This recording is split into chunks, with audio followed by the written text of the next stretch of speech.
Greetings, everyone, and welcome to our special episode of the Gamespace Game Show, the only show out there where random number generators dictate everything we do. I'm your host, Steven, and I'm accompanied this week by some of our favorite co-hosts. This week, we've got our buddy Bowman back from his weekly streams for hardware giant Colorful Technology. Bowman, how are you this week? I'm doing well. How are you today? Awesome. And we also have our good friend Ralph, a friend of GS2 and a friend of the Hero Signal, our superhero podcast. Ralph, how are you this week? Excellent. Awesome. And now to the people that really matter. We have two friends of the show. They've come a long way to their computer screens to be here with us this evening. From Visionary Realms, the makers of Pantheon, Rise of the Fallen, Chris Perkins and Brad McQuaid. How are you both this evening? Doing great. Doing great. Glad to be here. Excited. Awesome. We love having you.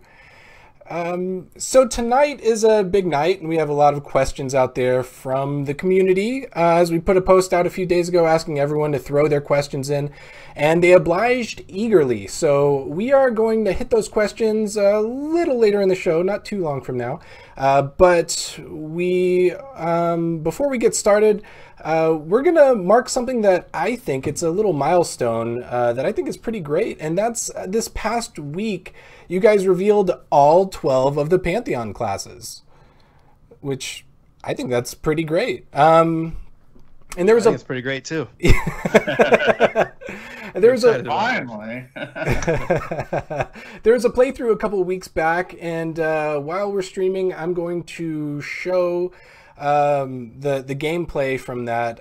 So I want to give a big thank you out to the Hive leader for lending us his gameplay. So we're going to go ahead and show that while we chat about Pantheon. So let's get that started. So everyone out there in podcast land, if you want to see the gameplay, definitely go over and check us out or check out the Hive leader stream from that day. Now, as to the latest reveals, this month you guys revealed the Wizard, the Summoner, and the Enchanter. So to kick off the questions, me as a guy planning to play a Gnome Wizard, would you say that you saved the best class reveals for last? To you, yes. To you, yes, we would say that. But more broadly, no, not at all. And in fact, if we're going to do it right, then all of the classes need to be designed from a very intense and thoughtful place of love and attention. So I'm really happy to say that I think as a team, we would all say that we're just as excited about every individual class as the next. So what's exciting, though, is seeing the classes that the individual players, community are getting really excited about, personally and individually, and then hearing their feedback. That's been really fun. Absolutely. I wanted to get one of my questions in first because, I'm allowed to. What interested me about the Wizard class was that it seems like the way that it's planned is that the longer you stay in a school of magic, the stronger your wizard gets in that school of magic, like while they're using it. And that the buffs reset when you move on to a different school of magic. So my question is it possible for a wizard to specialize predominantly in a certain school of magic? I know there's only a certain amount of abilities per school, but is it possible, like if you wanted to be like primarily just an arcane magician, is it possible to do that, or are wizards meant to swap schools pretty often? That's a great question. Yeah, most fundamentally they're meant to weave. And the thing about the wizard, the whole premise is because spell weaving is such a big part of what they do, the idea, if you could conceptualize it in your mind, is as they're weaving abilities and casting and conjuring this energy, this power, and sending it out, the phrase that kept coming into my mind was they're digging in deeper. They're digging in deeper as they launch fire spell after fire spell after fire spell. And so the more they dig into that school and focus all their attention there, that's where that focus buff comes from. Right. And then when they switch, to a different school, they're leaving that focus, they're beginning a new focus, and I think most likely the focus buff that stacks, it won't drop immediately. It won't be like this jarring, shocking change when you cast your first cold spell. Boom, your Fury of Flame buff is gone. It'll be a more gradual recession, and I say gradual. I mean, it'll still be fairly quick, but it won't be jarring. So, but to answer your other question, can you specialize? This isn't something we can say a whole lot about yet, but it's hinted at in the reveal, which is there's rumored to be a fourth school, and that is meant to kind of pique your interest, not only to what the fourth school is, but it's also meant to kind of open the door of imagination to say, if there's a fourth school, might there be a fifth, might there be a sixth, and then when you get into those particular lines, you're going to find more forms of damage that you can specialize in. Let's say more forms of hate reduction and control, like the frost line that you can specialize in, more forms of arcane affinity and mana regeneration, and all of it is built around the premise of giving wizards more control over when and how they do damage, because historically they've been relegated to just blowing the huge chunks of mana for a lot of damage in most cases, but then once they do that, they're stuck just waiting and waiting and waiting. And so this is meant to give them the arsenal they need to stay meaningfully involved in the fight. Another thing that I noticed is that two of the abilities, you had the option to do an arcane familiar, and then one of the epic abilities was a fire familiar. Is it possible to have them both out at the same time? And is it something that we may see, like more familiars and kind of almost like a pet class of sorts? Not a pet class. Got to be careful when you say pet class. Right. Yeah. Right. Because it's just got a lot of emotion and heat to it. But no, it's not. It will never be a pet class. But again, the idea with listing those two familiars was to plant the seed that, there's going to be more, and whether you can, have more than one out at a time, what they're actually going to look like and stuff. We're going to wait to talk more about that later. But yeah, it's definitely something where you're going to be wanting to collect these different familiars, improve these different familiars, and they're going to become a really key part of doing what you do more and more seamlessly, more and more elegantly as a wizard, being able to not only control your damage, but also control your buffs and just enhance everything overall. So I'm really excited about the familiar gameplay for sure. Well, I mean, I could sit here and ask wizard questions all day, but but with the amount of questions that we have, I think it's time to kind of open it up to some of these community questions. So let's pop over and see what people are asking. One of the first questions that we had to do with maybe casual gamers a little bit. So for gamers that work 40 hours a week, sometimes more, and have a family, would casual players still be able to get to max level within several months with only a few hours of gameplay a week? Well, that's a great question. And where the game's at now, we're in pre-alpha 3, we've got a huge alpha and then a beta coming up before release, and we don't have all the timing down. We're gonna need more testers. We're gonna need to try different times, see what resonates with our player base, our testers, and then later on our actual players. And but I can tell you our goal, and the goal is that we realize that people have grown up, they've gotten jobs, gotten married, have kids, they have responsibilities. And so while Pantheon is still a very challenging hardcore game, we recognize that, and our goal is to break, if it's let's say it's a long dungeon crawl or you need to camp a long time, to be able to break that up into approximately 2-hour chunks. Mm-hmm. And then be able to log off and log in again the next day or maybe the weekend and continue on. So don't have all the details on the mechanics, but you can kind of see philosophically where we're coming from, and that is, yeah, it's a real challenging game, but challenge doesn't necessarily equal needless tedious, things being too tedious. You know what I'm saying? like a need for a high time investment necessarily. It's just not consecutively. Yes, right. It's going to take a long time to level up. It's going to take a long time to get all the cool items and then cooler items after that. But it's just we don't need. I don't think there's a need for a long contiguous time period where you've got to be sitting at the computer for 6-8 hours. I mean, if you want to play that way, that's cool. But we totally recognize that a lot of our player base isn't there anymore. Right. We have a question from Lacking MMO. He says, has Endgame been talked about, or rather has anything been planned for max level players that may want to rush to Endgame to enjoy the guild content?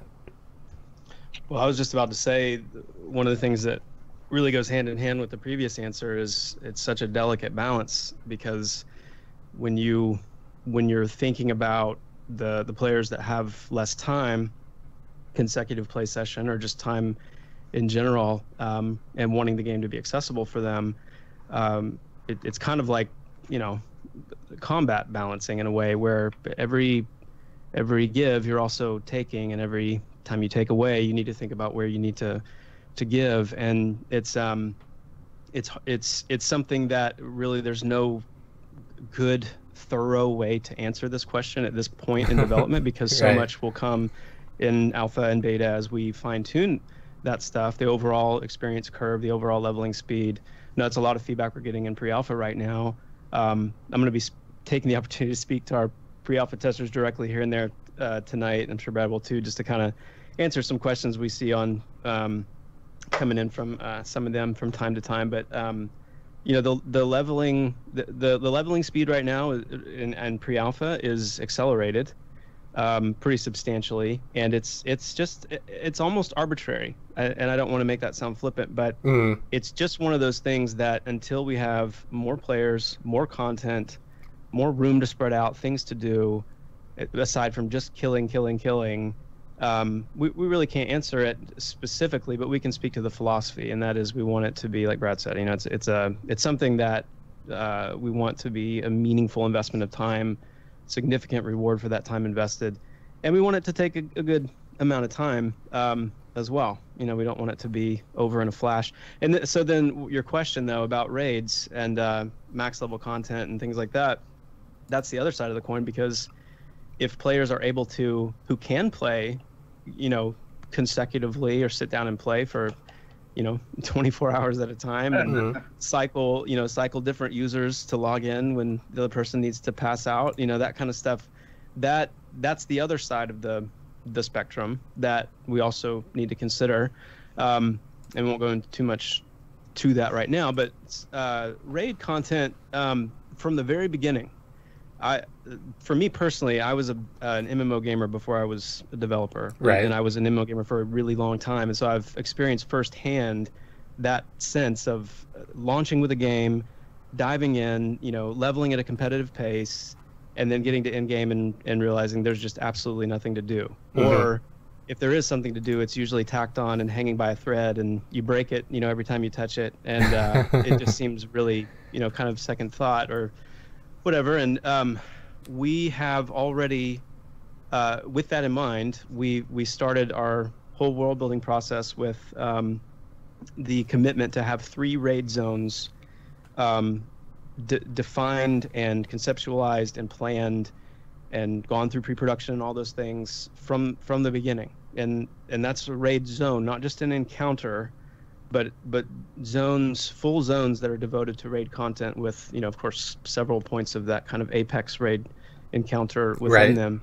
And that's something that we're committed to, and it's something that when Pantheon launches, I could list the names if I wanted to, but there's already 3 raid zones planned, conceptualized, and going to be ready for players to tackle. And then staying on top of that is going to be really important as well. The testers probably won't see that stuff till alpha, maybe beta. That's kind of right now the big focus right now, guys, is making sure, well, one of the big focuses is making sure that our focus, which is group content, is as fun as possible. And solo content is important.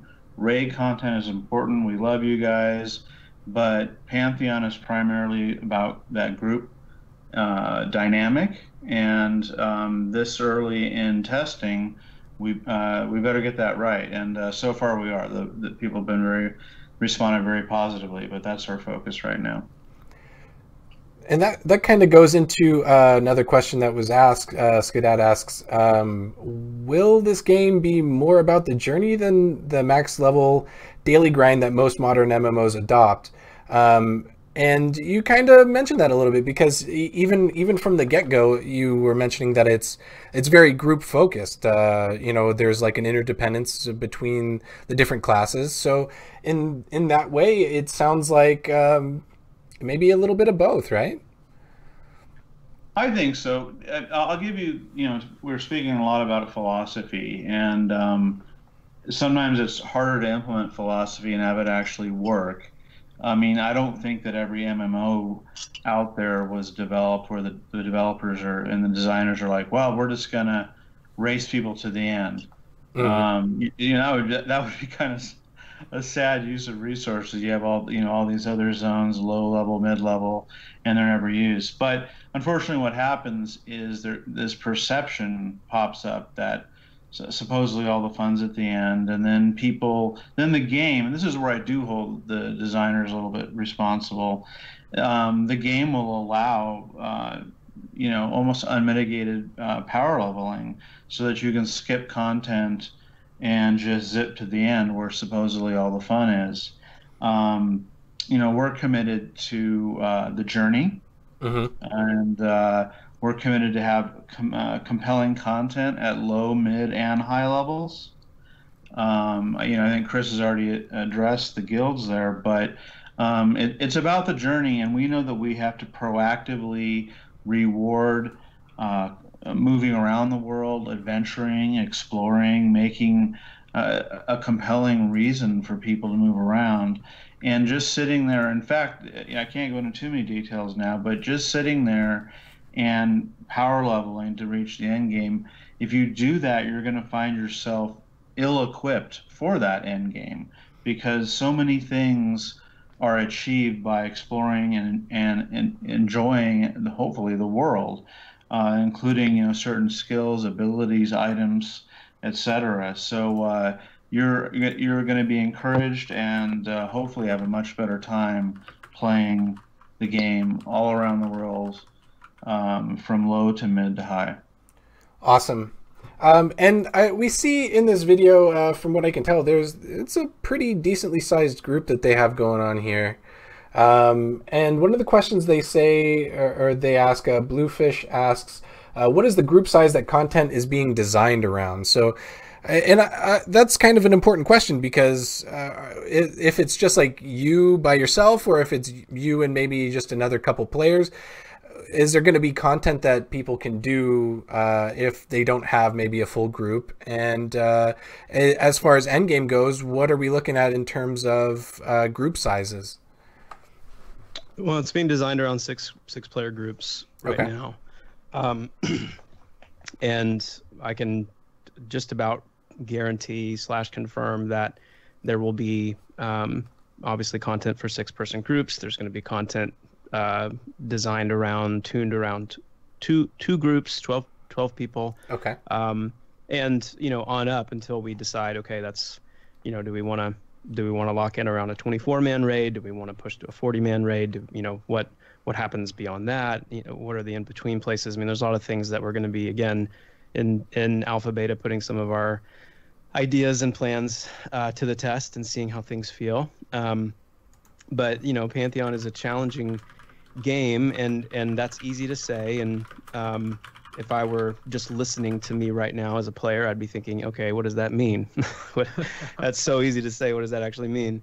And to not be long-winded, one of the things, to go off what Brad was saying, is that as well, it's easy to say, like, make a game where you can enjoy the journey and all that. And I think one of the ways we do that is by making the game thoughtfully challenging, even at the lower levels. And for example, we have a boss in Halnir Cave, one of the earlier dungeons that you'll come across, and he's an actual encounter. He's an event, and it's not just a named mob in the zone that you just kill and loot. He actually has their strategy that you have to learn. He's still a little bit undertuned right now, so I think the fight is a little bit easier than I would like to see. But I mean, the point is, like, you're going to run into things like that all the time. The tools that we have available to us now, all of the years of playing MMOs, there's no reason that you should have to wait until raid tier to fight something interesting, to go through an interesting fight that's challenging and calls for tactics and strategy. And so that's one of the ways that we're wanting the journey to be meaningful. A lot of it's bound up in itemization.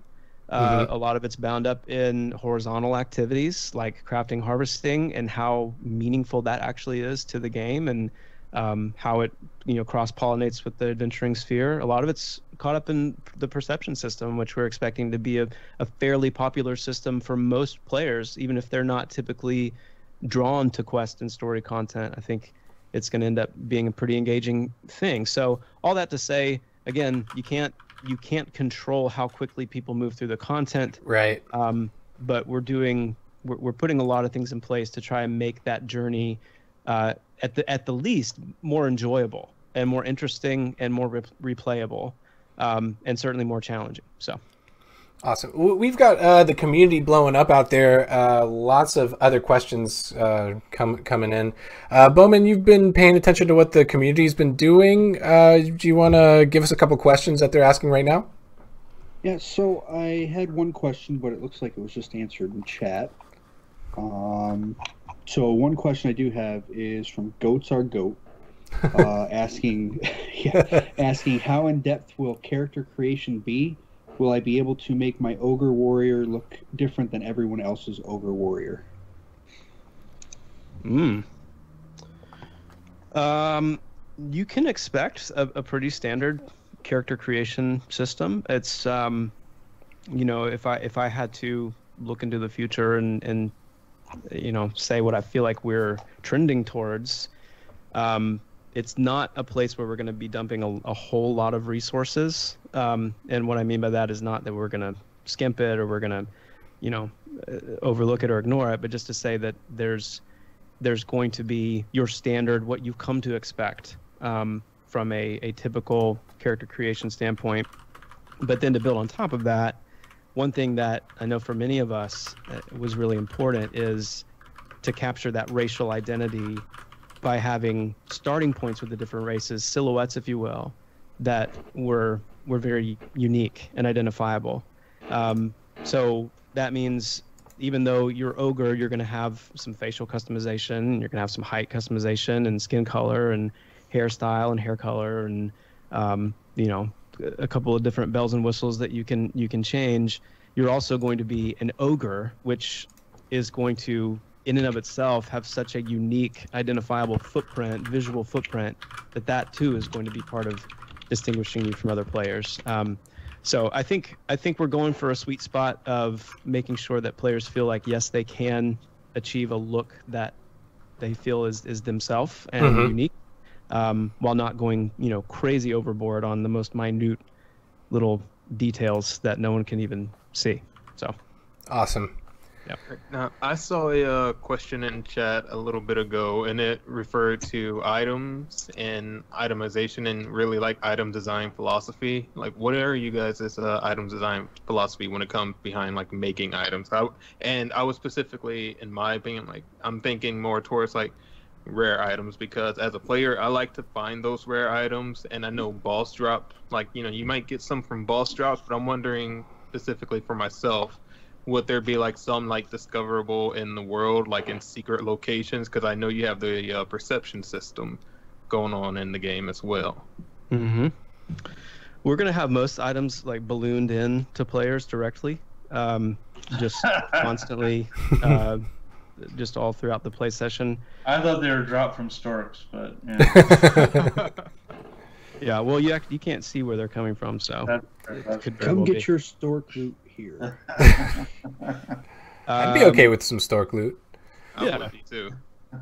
Well, and so itemization is It's really important, and especially in a game like this, where we're wanting to recapture that sense of items having that real iconic presence and kind of mystique about them. So when you hear that someone got it's an item that just went into the game. So again, for our pre-alpha testers, the Descendants blade just went into the game, and that blade is available only in one place. And when you acquire a Descendants blade, you're going to know, oh, that drops from, I'm not going to say, spoil it, but that drops from this person in this place. And if I want one, I'm going to go there to get that item. So that's kind of the bread and butter of itemization. Is you've got these very identifiable items. They're going to last a while too, right, Chris? There's none of this. You get this really cool blade, and then one level later it's useless, and you replace it with something else. We want that iconic epic feel, right? Where you really take pride in the item, where you got it, the context in which you received it. Mm-hmm. Yeah, we would never replace an item one level later, at least 2 levels in between totally replacing obsolete items. Yeah, that's right. The life of the item, the staying power of the item for the player themselves, we want that to be, to feel good and feel right and last. But the other piece, the piece I guess I'm more excited to talk about, because that first piece is kind of indicative, and I don't think that surprised anybody, but the discoverable items is kind of a new thing. I don't know that we've even talked about that much, Brad. I don't think we've mentioned that a whole lot externally. Let's do it. I'm not going to say a whole lot about it, but through perception, yes. Through one of the harvesting skills that Corey and Tim, 2 of our game designers, have been working on. There are going to, and that harvesting skill is called scavenging, which should give me an idea of what that would be like. But there is going to be opportunity through those 2 systems, to actually discover items in the world as well. So you might, be coming up on an orc camp. You break into the orc camp. You kind of take everything out, and then you just rummage through their stuff and find mundane items. You might find more rare items, and there's always that chance, very, very minute chance, not that you're going to find, the flaming sort of sovereignty, but you might find, something that is relatively valuable and relatively rare. And, tuning that chance, tuning that opportunity is something we're going to pay close attention to, but it's married to these very relevant, meaningful systems. And we talk about that all the time. The world needs to feel believable. It needs to feel like you're living in it, and the experiences that you have as you take on that orc camp and clear it out and then rummage through their stuff and find that item. That's not something that's just being mailed to you by the developers. It's not something that you're getting when you've reached 100 points in achievement and this and that thing. It's you in the world actually paying attention and exploring and being rewarded for that. So I'm really excited about the itemization. I'm excited for the classic spirit of it, but I'm also excited about this new little edge. Not new in the sense that, I know ESO does some things like that, but we want to approach it in a more shared way, where it's part of that, again, that open world. It's not like everyone's looting something and they have instanced versions of the loot. It's actually, you may get there and it's already been rifled through, and you got to come back a little bit later, kind of thing. So really excited about that. I like that. That answered my question completely. I am satisfied. Awesome, man. Well, we've had some other questions out there about the itemization, and one of the ones that I'd have to jump around this long list of questions to find it, but essentially a lot of people are wondering, like you mentioned, these big rare weapons and so on and so forth. When you start talking about getting into gearing at like the top level, are items kind of RNG based? Is there like a little leeway of how much damage or something an item would do, in the sense that, like, if you found that crazy awesome sword at max level, is it possible that you would find the same crazy max level sword that's a little bit better than the one you already have? Or is it something like all items of a certain type are exactly the same? Some people may love that. personally, that alone kind of causes me to lose interest a little bit in items, because Me too. when you loot the Flaming Sword of Sovereignty, you want to know that you've got it, like you've got that weapon, and everyone who sees it knows, man, that's the only item that has that much strength on it. That's the only item that gives that amount of haste or whatever it may be.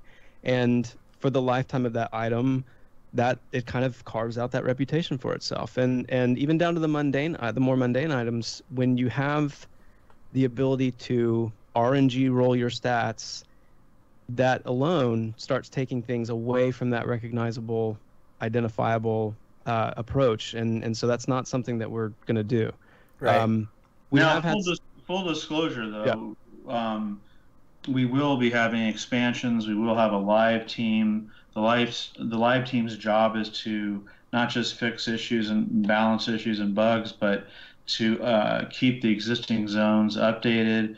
The expansion team is, going to go off and work on some big expansion, obviously, but there will be, you may have the best item in a certain class for a certain period of time, but this game is just going to keep growing. So there'll be new requests, items, mobs, everything that you'd expect in an expansion.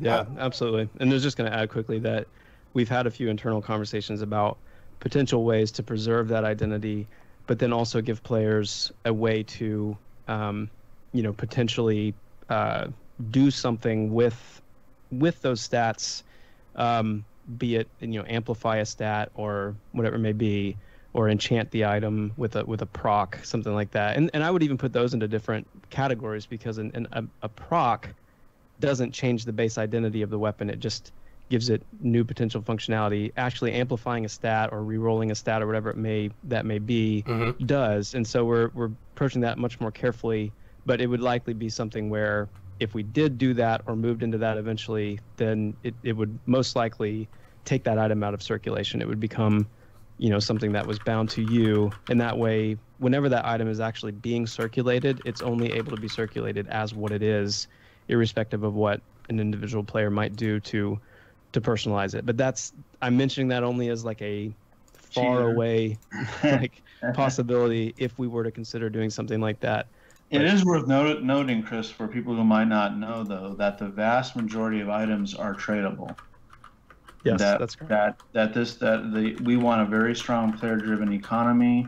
There aren't world banks where you're going to be rewarded for transporting goods and desired items from one part of the world to the other.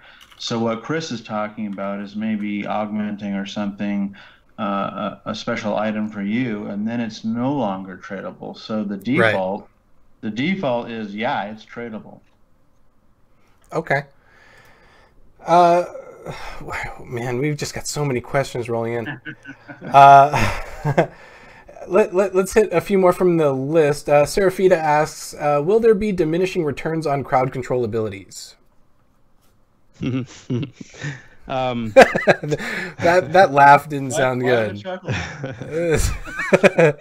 That's such a good question, and it obviously is coming from a place of, having seen probably good and bad, having seen no diminishing returns and what that looks like, having seen overbearing diminishing returns and what that looks like. And the safest way maybe for me to answer that question right now would be to say we might do that, whether it's a mez or a stun, or and even into things like root or snare, even however you classify CC, maybe. But I will also say that the challenge level of the content is going to be requiring that your class stays at its optimum potential and efficiency and effectiveness all throughout the fight, and especially in certain particular phases of different fights. And again, when I say this, I'm not speaking just in raid terms. Like I said, we're wanting to approach content throughout the level range with more thoughtful, sophisticated mechanics and strategies and counter types, and so even synergy between the different classes in your group. Yeah. So we'll just have to be real careful about introducing something like diminishing returns. It may be necessary, and we'll just kind of play with that when we get a little bit closer and can say more then. Awesome. One really, if I could, one really thing that's important too, as we talk about all this, to keep it in context, is we are in our pre-alpha 3 stage. The next stage is alpha and beta, but the players, and Chris was talking about how important they were, and I want to echo that. The more testers we get in, the more critical mass we get in. There are a lot of specific decisions that we are purposely not making or trying to achieve until we hit those later stages, and we can make some of these decisions together with our player base. So we may have a philosophy, we may have an idea, we might talk with each other about it, but we don't. The reason we don't go public about the details is because it really is something that we need to bring the testers in on and get their feedback and have enough people playing the game, right, in order to make an educated decision. We're smart, but we're not so smart that we can just guess what something should be set right now for balance, when 10 things could change in the next 6 months. That totally invalidates whatever decision we made today. So just wanted to clarify or delineate between the philosophical and then the areas where we need where we need the feedback. One of them really quick, like everyone wants to know what the death penalty is. It's really tough right now, but we may adjust it depending on how the testers respond to it, right? So that's just an example of. So we're not trying to dodge. We're not trying to be all teasy and mysterious. Right. It's really just how much we value that feedback from the testers. Teasy and mysterious. I like that. Yep. I do think it's important to say though, like, personally speaking, I'm one of those people that obsesses over balance, that obsesses over tuning, that can sit and just want to see all those things that Brad's describing as like unseeable, and in some cases they are unseeable. But I also feel pretty strongly, and it's a good tension. I mean, this isn't a conflict. It's a good tension. It's a good creative tension to say there are things we can't see and can't decide because we don't have all the data, but there are frameworks and structures that can be being put in place to allow for that kind of surgical tweaking, but all within the parameter of taking things where we're going. So it's one of those messages that what Brad said is important, really important to say, but it's also important not to interpret that as we don't have a direction, we don't have an idea, we're waiting to see. We have very strong direction, very strong ideas, and what Brad's saying is but they're not so set in stone yet that we're unable to see the light when things get put into practice, are experienced, and the feedback is this way or that. And I think our pre-alpha testers, if they could, they would attest to that. They've seen us listen to their feedback, they've seen us implement things a certain way, then listen to feedback, and the next time they come in, some tweaks have been made because they were right, and they were able to see things from a perspective as a tester that it's more difficult for us as developers to see. So just want to make sure that holistic message is heard because it's really key. Absolutely.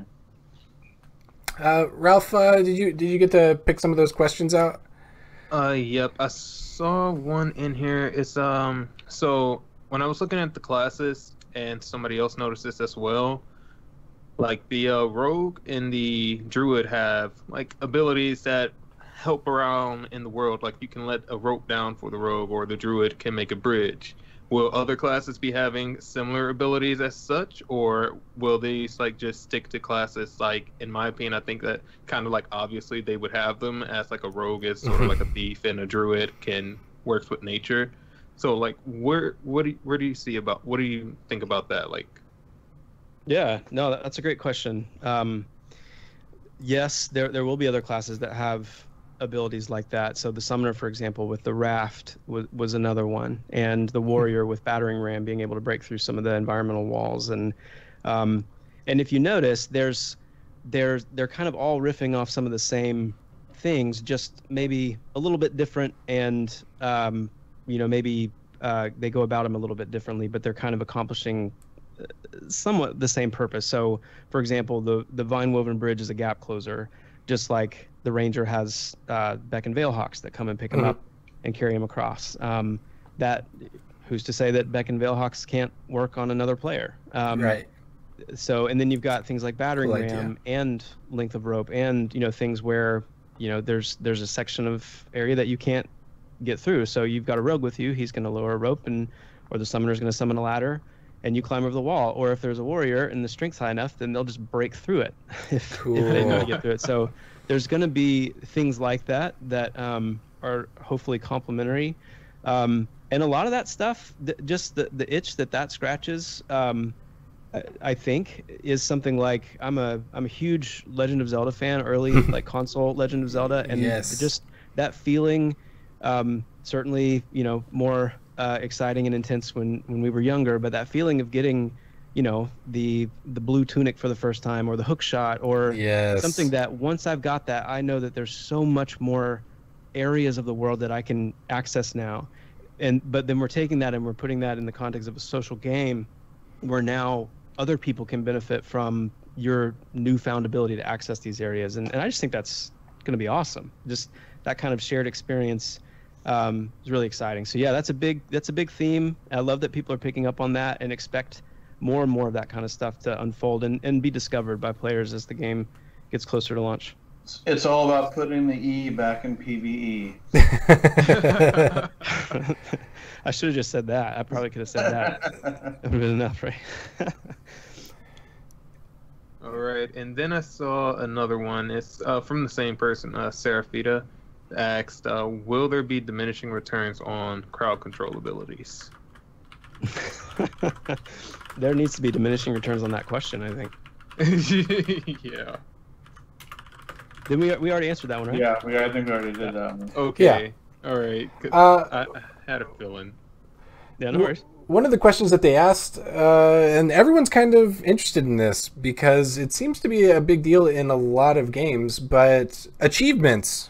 Well, how do you guys feel about those? Are we going to see a lot of them? And what exactly are they going to be like? Is it something where if they earn them, they're going to earn a certain amount of them, they get rewards? I mean, what are people looking at if achievements exist?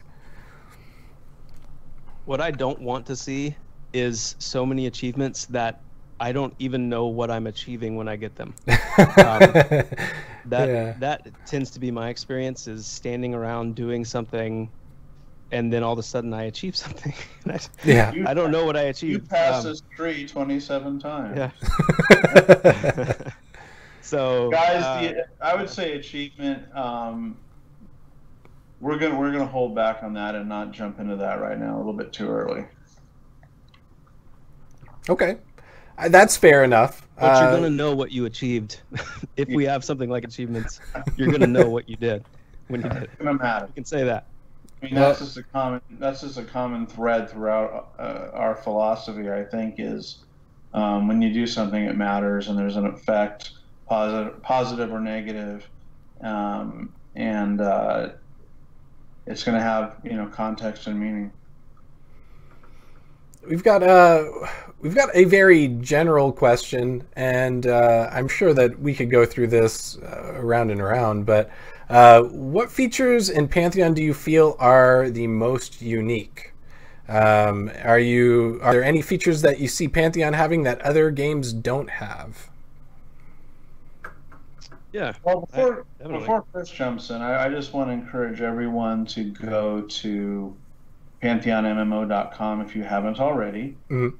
And there are, on that site, in addition to a lot of other things, there's a page called the Pantheon Differentiators, areas where we're trying to push the genre forward.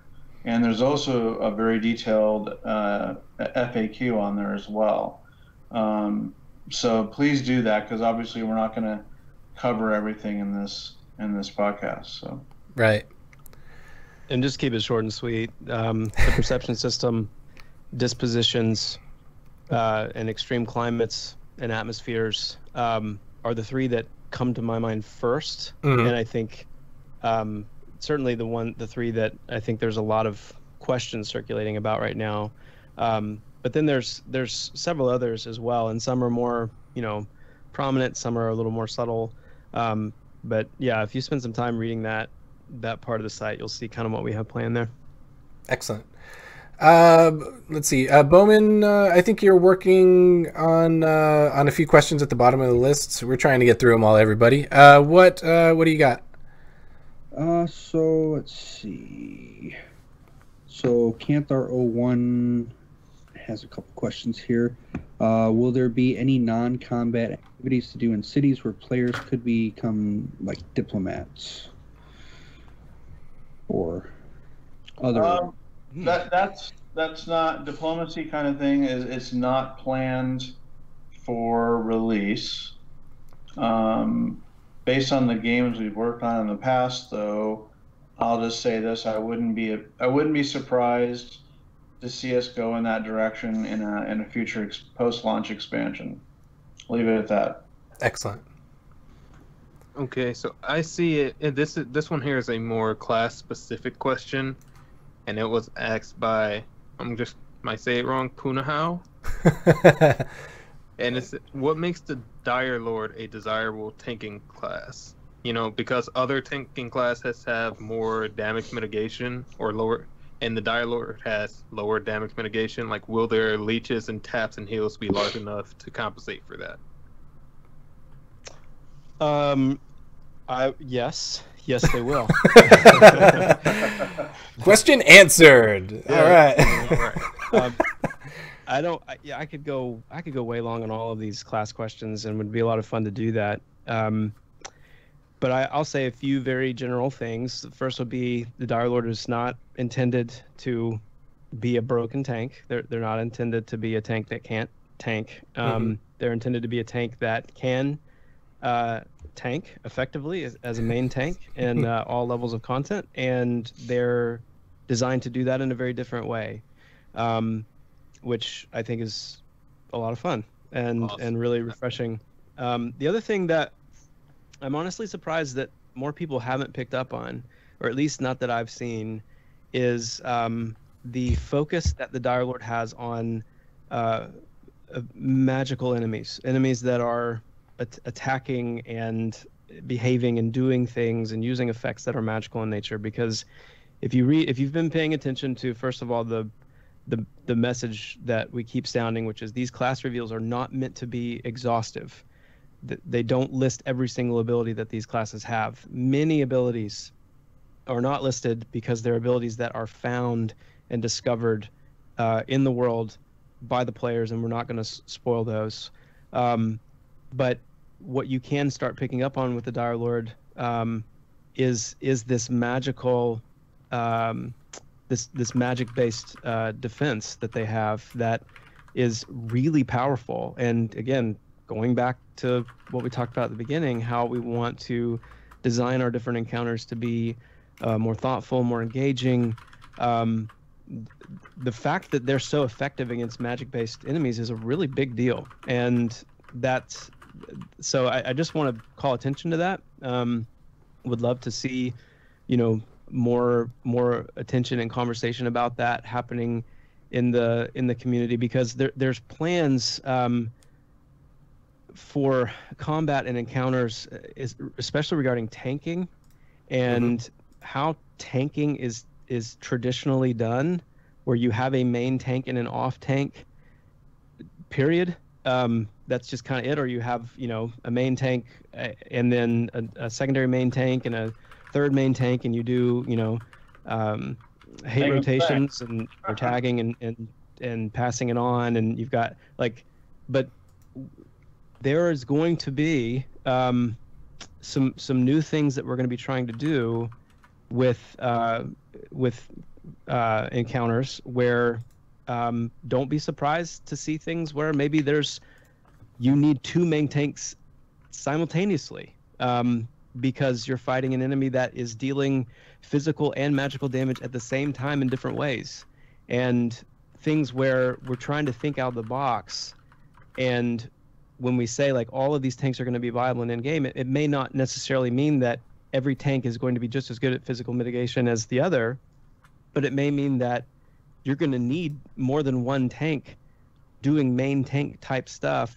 at Endgame because the encounters are going to call for it. And so you're going to need a tank that is more magically protected, or you're going to need a tank that has, against like an undead mob with the paladin, an undead encounter with the paladin, or an encounter where the paladin needs to be able to strip curses off the mob, or strip, yes, that was, certain. That was definitely a question. Yeah, I mean, they're just.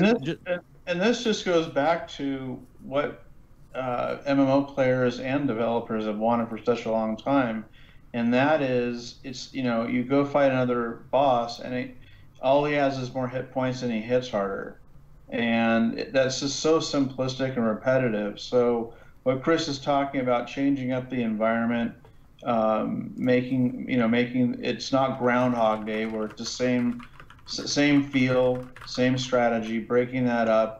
The dispositions the NPCs have come into play here. It's just a really big thing for us that it's not same. Right. All right. Ralph, you got one? Let me see. I was just looking through it. I do have one, because sometimes I like to play ranged classes, and I do see one here from, I believe this name is Kaiji Dordan. It says, will ranged weapons have an ammunition mechanic in consumable form? Like, I know some other MMOs have it like that, where you need the ammunition in order to fire the weapon. Yep. We've had some conversations internally about that recently, and we haven't come to a firm decision on that yet. What I tend to lean more towards is just to be clear, like there are some things about the classic era of MMOs that we absolutely adore and are a fundamental part of what we're doing. There are other things that aren't, and that just don't. While they may be realistic, they're not fun. They're not enjoyable. They're a layer of tedium that doesn't really add. And there are things that really do add, mm-hmm.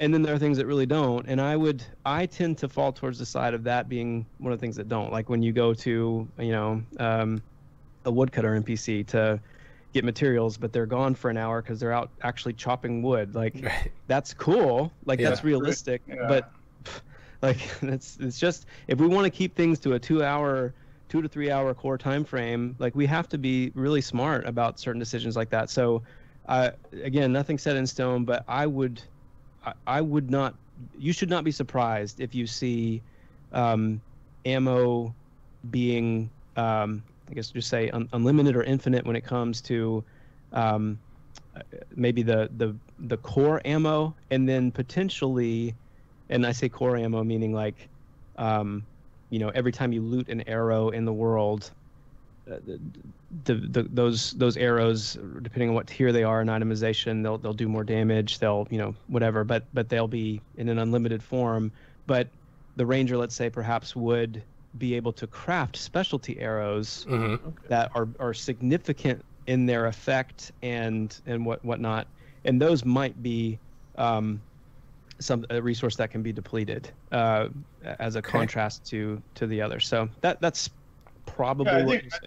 I think taking a little bit further, your basic consumables, we don't want it to be tedious, but what's interesting is specialized consumables, whether they're range weapon, a crossbow bolt, or holy water that you're drinking instead of regular water, mm-hmm. things like that. That's where we want to go, and keeping track of your inventory in that capacity, I think, is fun. Keeping track of every generic arrow, not so much. Okay. All right. That makes sense. Not to offend the people that love that. I will say you have not offended me. I'm one of the people that do not like that. Yeah. Cool. Bowman, what do you got from the bottom of the list? We've got lacking MMO asks, will there ever be a barbarian race?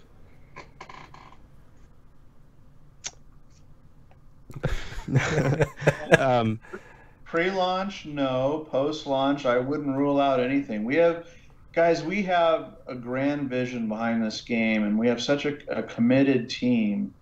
I've said this before in interviews and posts. You know, launching this game is like having a baby. It's beautiful, it's wonderful. You're bringing this life into the world, but then that baby's got their entire life ahead of them. So we're not going to go, deep into stuff, but we have ideas, classes, races, abilities, itemization that go years and years after launch. So I wouldn't rule anything cool out.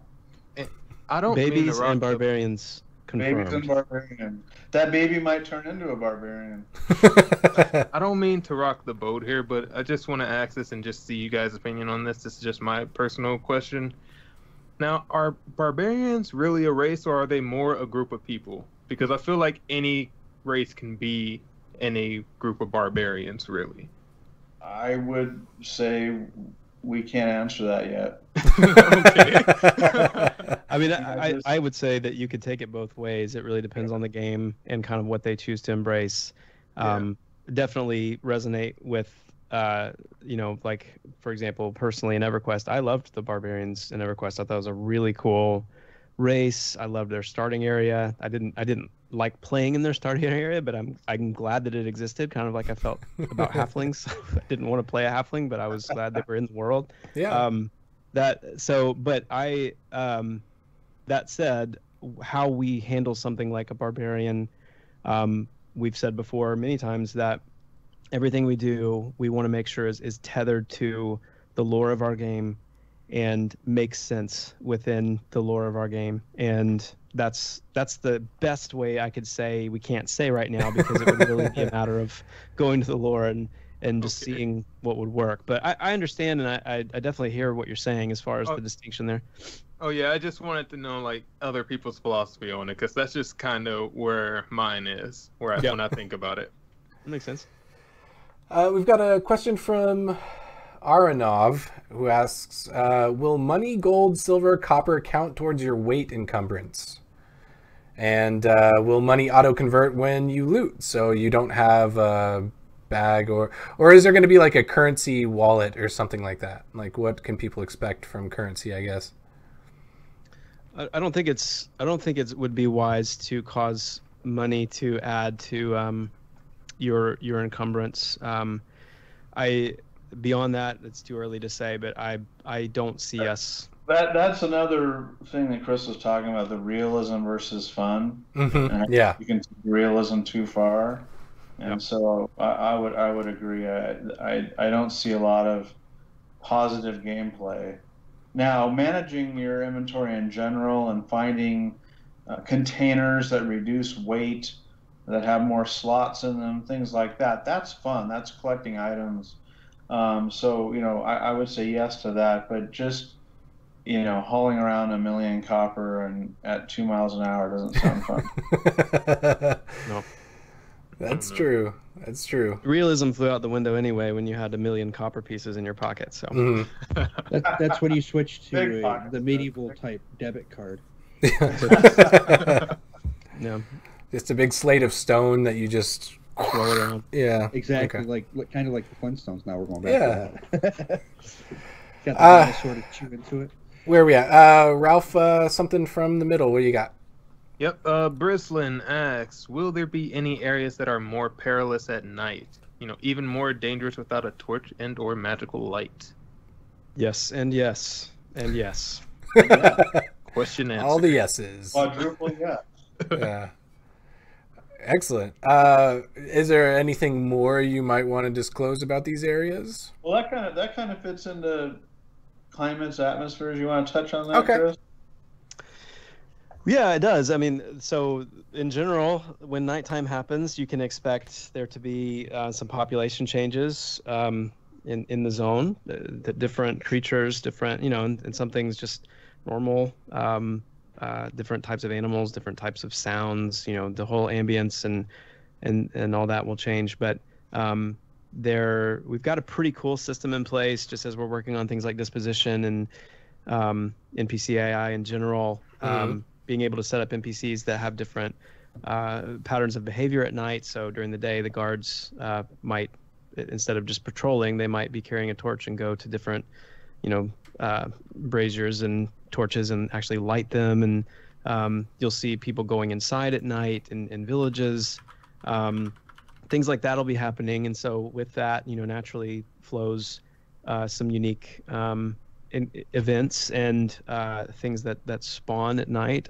Specifically, there's in Avendir's Pass, one of our pre-alpha testing zones. In our next pre-alpha phase, I'm hoping PA4. So don't quote me on this as being a definite. But the goal would be to have some things in there. If we are able to get our day-night cycle in by then, that's the key. Then we'll start actually being able to show some of those things off in streams and stuff. But we've got a few things planned specifically for that zone that I think are going to be really exciting and startling for unwary players, which is awesome. I think that fits into our deeper philosophy of, again, bringing the environment back. It's nighttime. It's raining. Games. Plenty of games have had that, but does the world really change, or is it just a visual effect? Now I've got to pull out a torch. Now, oh, that's nice. The rain looked really neat. Now I can't see as far. It's annoying me. Yeah. So that's part of our philosophy. It's a big thing, is making this stuff matter. Again, examples Chris gave were great. Different NPCs coming out, different dispositions, different reactions, maybe even different way abilities manifest themselves. That sort of thing. All right. I like that. Yeah, right. Absolutely. Bowman? It's just an audio question. Brislin asks, what is Pantheon going to do that will enrich our experience audibly? What can we look forward to when it comes to the game's soundtrack? Well, I wouldn't know anything about that. There's going to be music. It's going to be good. Chris is actually an amazing composer, guys. We're probably going to get some help, but if any of the sounds of music you see on our website, the testers are experiencing in the game, was written by Chris. And if I just had 10 Chris's, I could have one. I could have my audio Chris, my classic Chris, my world building Chris. So we've already started on that, but I think we'll be bringing in even some more people to really make matter memorable, that sort of thing. Yeah, it's not an I think we will. It's a definite. I mean, it's a bittersweet thing. I started on this team as a composer, and I've not written a piece of music in probably close to 2 years. Wow. And that's okay. I'm okay with that because I've moved into so many other wonderful things that I love to do on the project. And so we will definitely be getting help in that area. And I'm really excited about that because it really needs somebody who can pour their heart and soul and all of their energy and time and thought into bringing that part of the game to life. Because without a rich audio approach and in product, it's just the immersion is not going to be there. Right. It's just absolutely not. So darkness is only as scary as what you hear. Right. You can't see anything. And so there's so many places where we're going to be relying on audio to be top notch, super tuned, dialed in, immersive, and we're going to need some people dedicated to that. And I'm super excited about that part of the game for sure. Going to some abilities. Tennis asks, will the same classes be playing with the same abilities? These are quotes, same abilities, or will there be an amount of specialization for abilities and their progression? So I guess like if I'm a wizard and there's another wizard, will we have the same abilities, or are there ways that we can diverge apart from slotting different abilities? Like if we both had the same abilities, like apples to apples, right. Is there a way that I could specialize a little bit differently than the other one? Yes, but let me be clear. We've gone away from class specialization in the traditional sense. Like it's not like a diverged path that you can, and we were going that direction in the past, and we're not now. So a wizard is a wizard, but what we haven't just forsaken that idea. What's happening is that kind of specialization is coming through your abilities, and to a lesser extent through your gear. And I'll try to explain that simply and quickly. You have your core abilities as a class, so every wizard has wizard abilities. Right. But then you also have abilities that you find in the world. Right. And you have abilities that you can evolve. And what you're going to see from the ability front is wizards that have different, amounts of their arsenal unlocked and available to them. You're going to have, and I'm using the wizard just as an example, this would apply to all of the classes.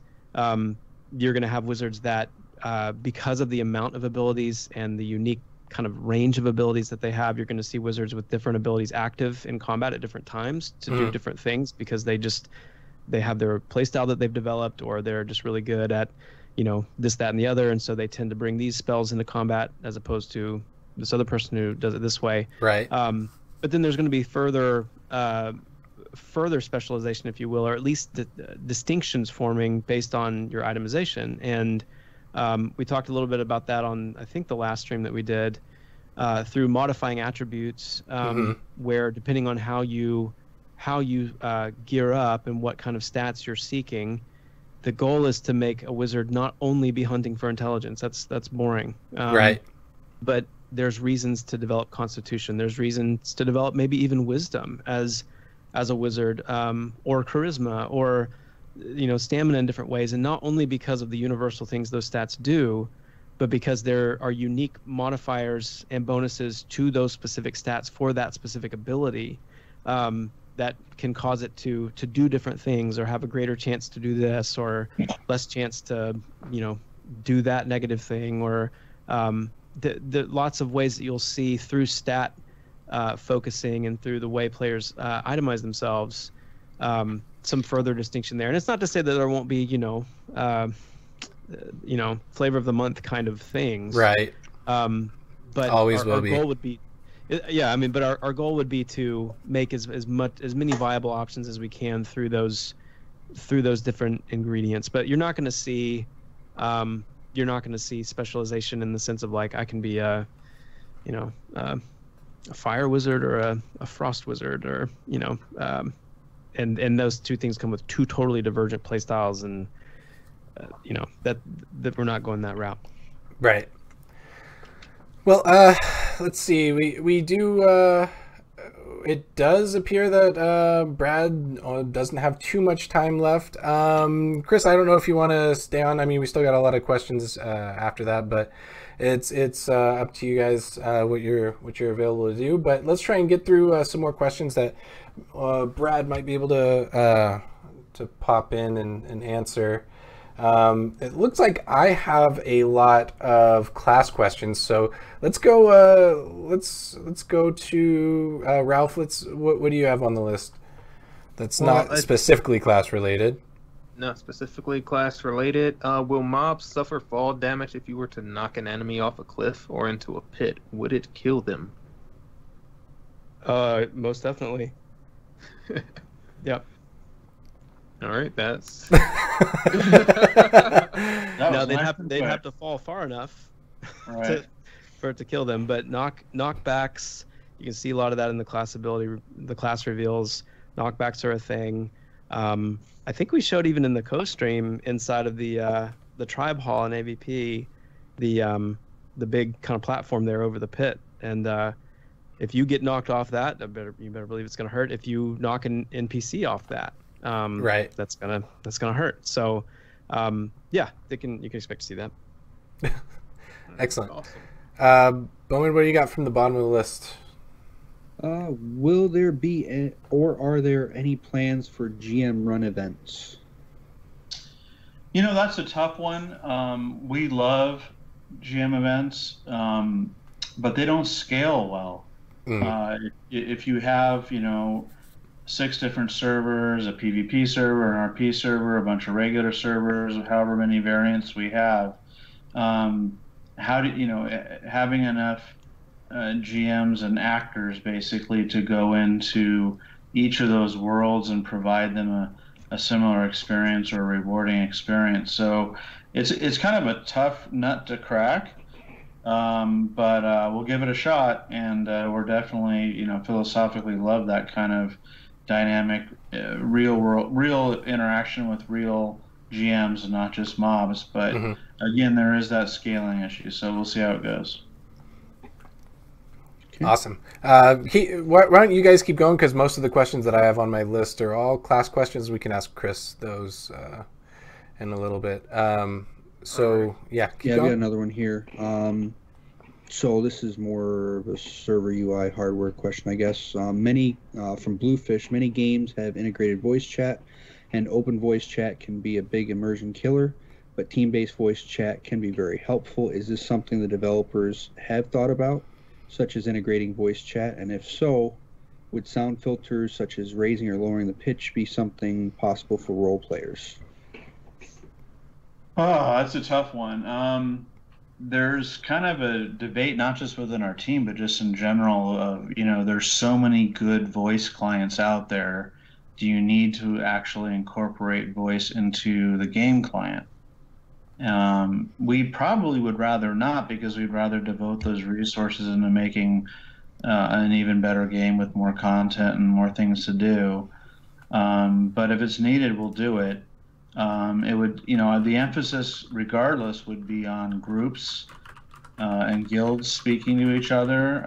It's not running around and hearing everybody you see. That would just create a cacophony of noise. If we did, I think some other voice software, and if we did incorporate it ourselves, changing the pitch or something like that for role players, I think if we could pull that off, that'd be really neat. I kind of personally lament voice chat, although I can't do anything about it because technology is technology. But I come back from the days of MUDs and everything like that, where you don't know if you're playing with a 12-year-old kid or a 65-year-old grandma, and you know what? It shouldn't matter. Right. It shouldn't matter, because you're taking on a persona in game, and how you choose to present yourself is how it should be. But I guess I can cry about that at night, but it is what it is. Sounds like some people just need voice modulators. Yeah. Right. So we'll see. My preference is to let people use their own voice chat clients, but if we need it, we'll deal with it. I mean, I actually like that answer, that have them do it their own way if they want it, because like you said, I mean, it really shouldn't matter who you're playing with, and I'm more of those text-based games too, where you would just type to somebody. Yeah. Very, very good for role playing too. Trade Wars back in the day. It also goes, just on a quick side note, it goes over to a question we get an awful lot about in-game mapping, and will there be a map showing you exactly where you're at and how to get through a dungeon. So our philosophy on that's similar too, is like we're not going to provide that in the game, but it's just a fact that people will put up websites showing exactly how to get through Halner Cave, where different mobs might pop, or different information like that. And so we're just leaving up to the player. If you want to or you need to go to those sites, go for it. We're cool with that. But if you want to play and map everything out yourself, like old school, D&D, then go for it. Play like that. It's really up to the player, especially in areas of technology where we can't stop you from using a voice program. We can't stop you from going to a spoiler site that has maps. So it's just, it's 2018. It is what it is. All right, so I will just say Osho. You see that? I didn't even have to ask a question. It got answered about the map right away. All you cartographers out there, get to work on making them maps. We have said before, though, and I think what I would love to see is a map that's an in-game map that's blank, that gives you the option to kind of chart your own waypoints, make your own notes, That's the kind of thing I think would be worth devoting some resource to. But definitely, leaving it up to the player to explore these things and chart it out themselves, make their own notes, their own marks, things like that. Yeah, I was gonna say something like that, like have a paper map that opens up and you have like the area you're in that's explored and the rest of it's blank until you actually go through it, and then you can put your own little waypoints all over it. Yeah, and that's just a quality of life thing, right? That's important because you're probably going to be if it wasn't there, you'd be doing it on paper yourself. So if we can support that and make that easier, then we will. But you still have to be the one doing the exploration. I dig that. Go ahead. Oh, I was going to say I have a question here from a Zan man, and he asks, "Will there be any hidden dungeons?" Hidden dungeons. I think there'll be all sorts of hidden stuff, right, Chris? Oh yeah, there will be a lot of hidden things, including dungeons, traps, entryways, sections of dungeons. We want to surprise you, and we want this stuff again not to be in the same place every time. Some variation there, and just to reward that.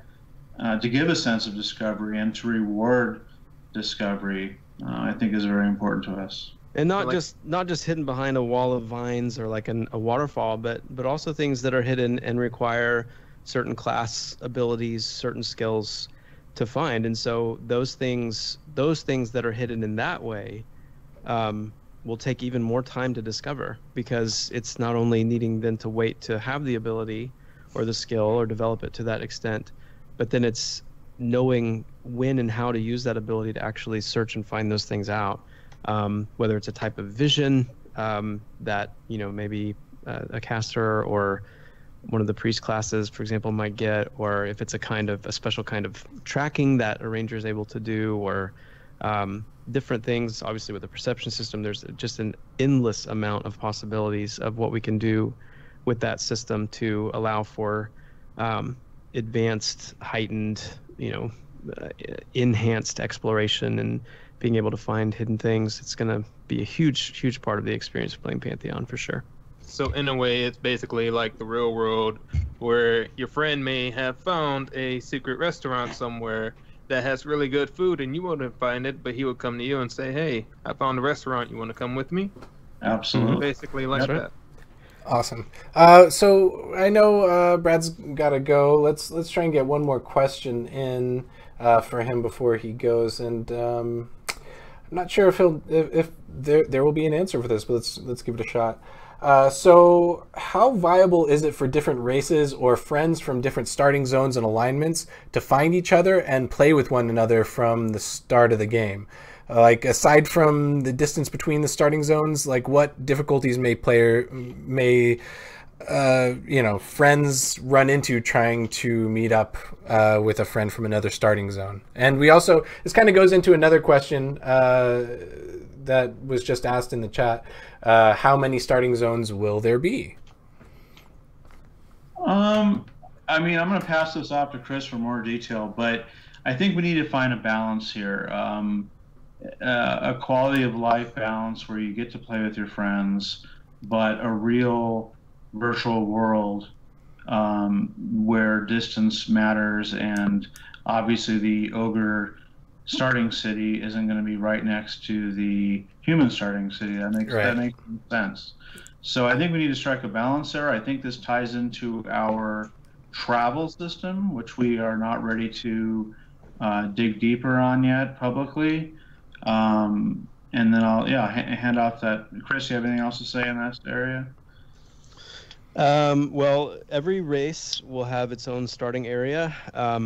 It might not necessarily be a city, like Thrown Fast, for example, will be the largest of the 9 starting areas / cities, and they will range in size. Something like Kadasa for the dwarves will be a larger starting city, whereas something like Scargol for the Scar will be relatively, the footprint will be fairly small and kind of, broken, and will will reflect the race that races that hail from them. So, but that was that was just super important as far as the identity for the races, to give them their own unique starting area. What that does do, though, is it establishes them at different places throughout the game world, and so that's obviously where that question comes from. If someone wants to make a human and thrown fast, and then someone wants to make a dark mer and Cyrenized Rest all the way on a different continent on the very opposite end of that other continent,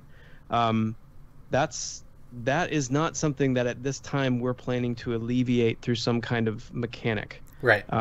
Like you can just go and talk to this NPC or click on this thing and get zipped over to this place or that place.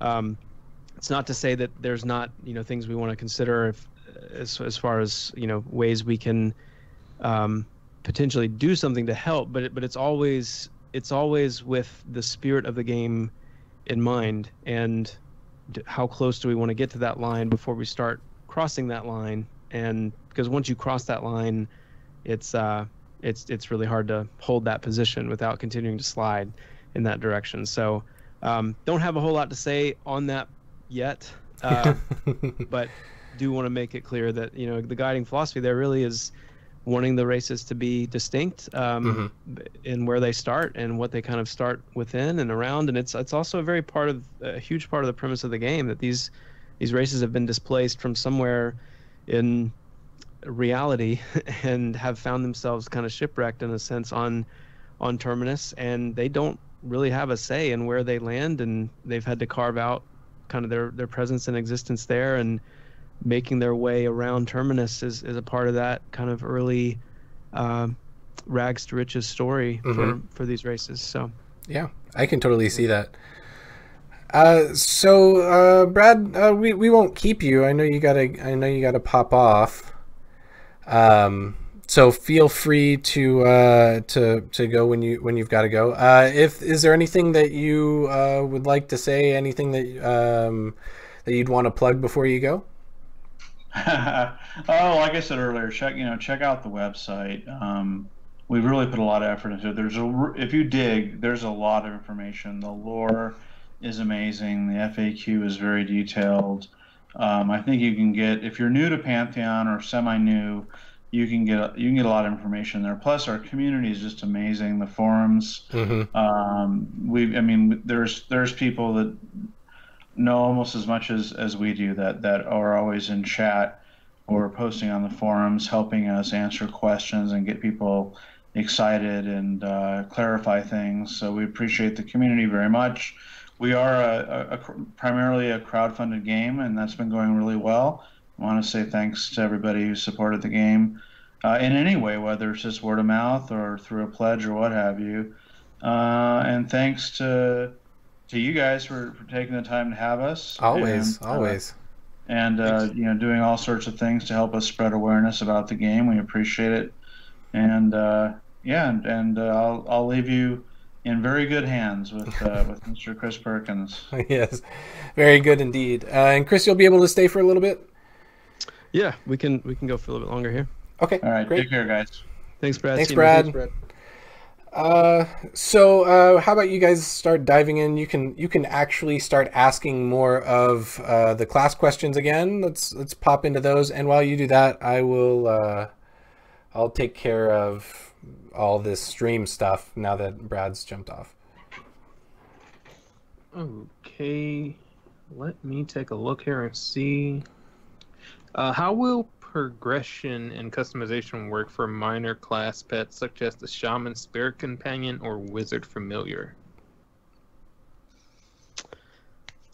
Maybe need a little more information or a little more context on the question. Are they asking, like, are you able to customize the appearance? That's what I'm thinking that they mean, or either customize the appearance, or if there is going to be, like, will the pet changes as either the shaman levels up or if the companion levels up? Okay. Yeah, that's a good question. That it would be important to make distinctions between the different pets and the different companions. There's been a little bit of back and forth about what exactly they are and what they're like. So you've got something like the Summoner, who has, is a true pet class, with true, constant standalone pets that are out in a huge part of a huge permanent part of how the Summoner does what they do. And that would be one end of the spectrum. And then you've got something in the middle like the Druid, where Hirode, the fox, the white fox, is a pet in the sense that it's constant, it's permanent, it's out and about, but it's not a combat pet. It doesn't do damage, it can't attack, it can't be attacked. It is there to aid you in your healing and your supporting of your group, of yourself, and whatnot. So there's that level of pet that's not needing to be managed in the sense of like it's going to pull aggro, or it's going to be able to die, and you need to it's there simply as an extension of yourself to use your abilities. And then you've got the other end of the spectrum with something like the ranger or the wizard, where in the ranger's case, like these beckoned animals are you've seen a little bit in the streams. What you've seen in the streams is like so basic and placeholder compared to what it will be, which is not only the different animals, entering into the combat moment more elegantly and exiting, more believably, but it's also, the fact that you actually, before you have access to these animals, you have to find them in the world, and there's things that the ranger has to do to actually, create a connection with these different animals and to be able to beckon them later on in combat. But they're not pets. They're essentially abilities that you use that will provide really key functionality for the ranger as they need it in different aspects of the game, whether it's the Veil Hawks or the Veil Striders with the gap traversing, or the movement speed, or something like the Thunderpaw or the Panthers, which have specific combat functionality. And the same with the familiars. They're not combat pets. They're not things that you have to manage. They are there to provide, a benefit and an effect that you need as a wizard. So there's a whole different spectrum, and two different extremes, and some in the middle. And you could say the same for the customization options to a degree. Things like the fire elemental, the arcane elemental, those things, they will have their own appearance and most likely be one thing. Things like the summoner pets, I would love to see those look different based on what they're wearing and wielding. So the armor and the weapons that you can summon for them as they become more exotic and more powerful, the look when your Archelemental is wearing these things is going to be more exotic and more powerful looking. Same with, devoted pets like that. I'd love to see a lot of attention to detail put in how they look, because they're a huge part of, what the summoner does. But at the same time, like something like Hirode or the shaman companion, the wolf or the bear, there needs to be, I think, some options there too, just within reason, to personalize those companions. And I would say, after I've been long-winded on this, I would say as much as we can give players that little touch of customizability, I think that goes a long way. And so that's something we're going to try to do for sure. I think long-winded or not, like, players would appreciate like the detail that you're going into about the pets and companions, because there are some people that, role players especially, that would get into the whole customization aspect of it. Yeah.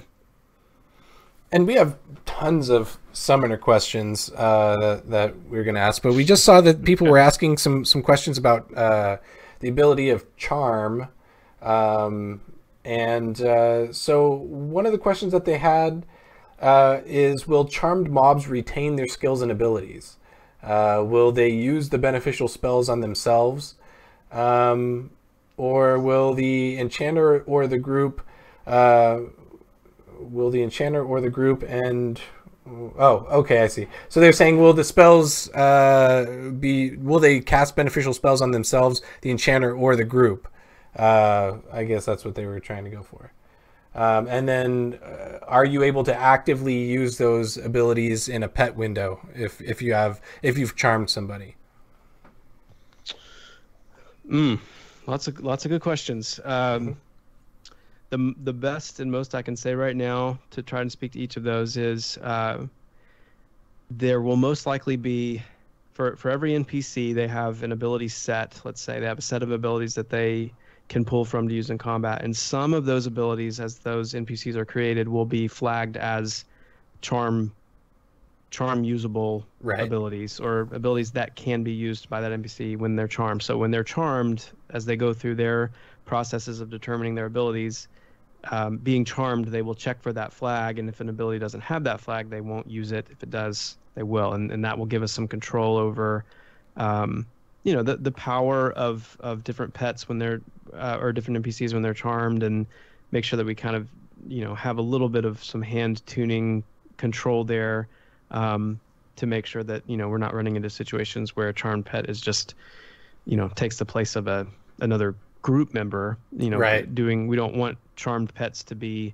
in that. So to go into the second piece, another question I've seen a lot is, will charmed pets retain full power? Like when you see a bruiser here in the stream absolutely decimating a player in a few rounds, will they turn around and do that to other mobs? And again, not set in stone, but the answer is most likely no. They will not retain their full power. You will probably see, they will still be significant. And I know that kind of tugs at the heart of like the ability in a way, but it also, I don't think has to. I mean, I think again, with how challenging our mobs are, to just be able to charm and retain a full power NPC would just be a devastating boost in damage, and with everything else that the enchanter can already do, it would throw things out of whack. So what you can probably expect is that the basic charm will reduce the NPC's overall power, if you will, by a certain percentage, and then dire charm probably will not reduce it as much. So that'll be another aspect of its improvement. But yeah, and no, you won't get an ability bar with a charmed pet. They're gonna use their abilities themselves. That's important to note. Bowen, what do we got at the bottom of the list? Here's one. What can a player expect from wearing gear? Will a max level character's health double or triple, or will it be gear dependent like other MMOs, where without gear players have a couple hundred HP, and higher level or people with gear on will have more HP? It's too early to say definitively on some of those things, but I mean, personally speaking, and just also being in meetings and knowing where most of the team stands from a design standpoint, the actual moment of leveling up is really important, for that in and of itself to be a moment of advancement, like perceived improvement. And so there is going to be innate improvement and strengthening and scaling, if you will, when you level up. So a level 10 warrior with no gear on will have more health. And so resource pool is what I'm talking about here mainly, not your strength's going to just go up. So yes, there will be a difference in quote unquote naked stats with your resource pools between a level 1 and a level 50. But then there's also, that's about where it stops, is with the resource pools, because then it falls to your skill levels. How much defense, how much offense, how much weapon skill do you have? What are your passive combat mitigation skills at? Speaking about like dodge and block and parry and things like that. That's a whole layer. And then your attributes are a huge layer, and those are mainly affected by gear and buffs. We want buffs to be a significant part of the game, and want those to be good quality of life as well. Definitely getting some good feedback on this in pre-alpha as well. And buffs don't need to be tedious. They don't need to be, every time you wipe or after it's been 30 minutes or so, you've got spend 10 minutes rebuffing and meting. So don't want to totally trivialize that, but also don't want it to be super tedious. But all those layers play into the ultimate power you're going to see between a level 50 and a level 1. And that kind of goes into this other question in regards to summoners and pets in general. How will pets benefit as the summoner acquires better gear? Or will pets remain static, not advancing based on the gear of the summoner? And if pets remain static, how is the summoner advancement via gear progression balanced relative to other classes? Well, the summoner does have their own arsenal of abilities that they're nukes and some different things that they can bring to the table themselves. And so their own gear advancement personally will affect those things and abilities again that haven't been disclosed yet. But that's going to be there. What's kind of unique about the Archimentals is that they have their own stats. They have their own stat system, which I'm really excited about that playing out, because I think it's something that's going to be unique, and it's going to be part of the enchanters. I keep saying enchanter. The part of the summoners' sense of progression is as they develop their Archimentals. Right. And so when you're talking about these stats, solidity, power, quickness, and energy, being able to equip and permanently improve your Archimentals in those stats, and then also through means that we haven't really talked about yet, but then also through the gear that you're able to summon as you get higher level, and being able to, that you'll gain access to some of those gear related abilities, and then a lot of those you'll have to go out and find or discover for yourself, how to summon wider and wider varieties of gear and different things that will outfit. And we're talking about summoner pets having their own paper doll inventory in a sense, and right. character sheet where they've got slots of gear, and you're really filling them out. So it's like, as a summoner, you're kind of advancing two characters at the same time, or really awesome. 4, because of all your different Archimentals, and you want to keep them all well geared. The idea is they're not transient in the sense that, like, you summon an Archimental, you summon some gear, you put it on it, but it dies and poof, it all goes away. It's like you're actually permanently improving these guys, so that every time you're using the Undine or using the Zephyr or using the Titan, you're using it at the point where you've developed it to. Right. Well, that's something to look forward to. I kind of like that you'll be able to kind of keep all, use the gear and kind of level up your Archimentals. Ralph, what do you got from the middle? From the middle, let me see. 1 second. I just got back. But I lost my place. That's okay. While you most look of the for that stuff on one, the bottom, we've gone through excellent. Most of it. That, as far as what seems like would matter, as far as this particular. All questions matter. Right? Well, here's one that I didn't get a chance to ask. Daft asks, will we be able to twink alts? In other words, will we be able to share best in slot gear from one character to an alt? We've Well, like a shared wardrobe.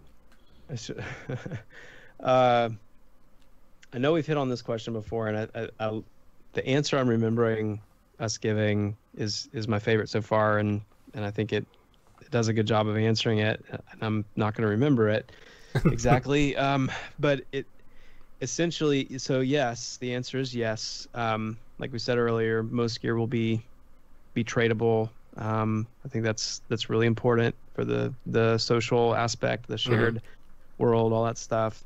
But the way I think it will be best to manage the just absolute power creep of being able to pass down these top tier items to level 1s who can just go out, is to some degree managing it through their various skills. So if your weapon skill is really low, which it will be as a level 1, then you're not going to get the kind of effectiveness out of that flaming sword of sovereignty we mentioned earlier, that you would at level 50. And that's not an artificial component. That's literally your weapon skill is just not able to be high enough to masterfully wield this weapon. It gets a little murkier when you're dealing with armor, because armor is just all passive for the most part. So we do have skills planned to govern things like shield usage and even things like armor proficiencies and different things. But yeah, I mean, for the most part, I think we want to embrace that of, when you've put in the time and the work and you've got a weapon that is just sitting there and it's awesome, and you've got another player that or another character that you want to play, then you should be able to hand that over. And we'll see how that goes. But I think it's important. Testing required, it sounds like. Yes. All right, Ralph, did you pick one up? Possibly. So I know I was reading a question on here. I kind of lost it, but I kind of remember the general bits about it. But there was a class in EverQuest where a player was able to hide their name. Will that sort of ability make make an appearance like here, an ability similar to that? An ability that allowed them to hide their name. Yeah, so I know what he's talking about. So essentially, he's talking about the enchanter in EverQuest allowed you to hide your name, and other players wouldn't notice that you were another player, I guess. And they thought that you were just an NPC or something like that. So they wanted to know if the enchanter's spell Squeeze Mimicry allows players to hide from each other. Kind of hiding in plain sight, almost. Yeah, Squeeze Mimicry and Squeeze Grand Foolery is the inspiration for that was the kind of like Solid Snake climbing under a box kind of a thing. Right. It's meant to be, putting you in the form of something that's mundane and overlooked, and so you sit there as a box or a crate or a muffin, and they just walk by, and then Squeeze Grand Foolery is actually turning your group into various items as well. So it'll be really fun to walk by and see a big pile of boxes, crates, and muffins, where a group is currently in a illusory hiding place. Awesome. But I don't know if that answers the question, but that's the premise behind it. I guess they're kind of looking at it in terms of is it something, and I know you guys haven't gotten there yet, but is it something that would be usable in PvP to fool somebody, I guess. Ah, yes. But I guess if you're walking down the road and you see a muffin, then you're just gonna know, like, hey, there's a muffin on the ground. Muffin in an inconspicuous, or a muffin in a conspicuous place, I guess you could say, might alert. Yeah, so I have very fond memories on Sullen Zeke, feign deathing into walls and trying to get as far into the wall with as little of my foot sticking out, while evils just absolutely bent on my neutral destruction looked and sniffed and hunted for me. And there's very little that has marked me like moments like that on that server. So bringing that into the present in the PvE sense, it would be awesome to create moments like that, where you're in the heart of a dungeon and you're about to get railed by something, or there's a group coming by, whatever it may be, and you just at this last moment pull off, Squeeze Mimicry, and you're safe. Yeah. And things might have a chance to see through that. There's always, if it's just total safety, just period, then it's not as fun as if it's something that you can either improve or enhance and get to the point where it is much more reliable, or it always has that tiny little risk involved. But then of course when you open up the PvP side of things, then that's it's like a whole other aspect of this game that is just a mirror world of awesomeness. And I know there's a lot of people out there that don't enjoy PvP, and we absolutely respect that and honor that. And we're making first and foremost a PvE game. But it's just like we were talking about earlier with like the environmental abilities, like Vinewoven Bridge or Veilhawks. Like, it just doesn't take much thought and time to start to just imagine what, in a PvE sense, like how those abilities could take on multiple different layers of effectiveness and different types of emergent, things that we'll see. I mean, even just the knockbacks and the falls and things like that alone. I mean, stuff like that's going to be a lot of fun. So, Yeah, I'm Awesome. rambling, sorry. No, we've got so we're coming up on our 2 hours, so let's get one more question apiece from all over here. But we're actually pretty close to finishing out our list. There are some other ones here and there, but I think we've answered a good portion of them. So let's get a few more off the list, and then see if there's any last minute questions on the stream. So Bowman, what do you got from the bottom of the list there? Let's see. There's one about chats. Can players create custom chat channels that other users can join? Player-created custom channels instead of just guild chat and general chat?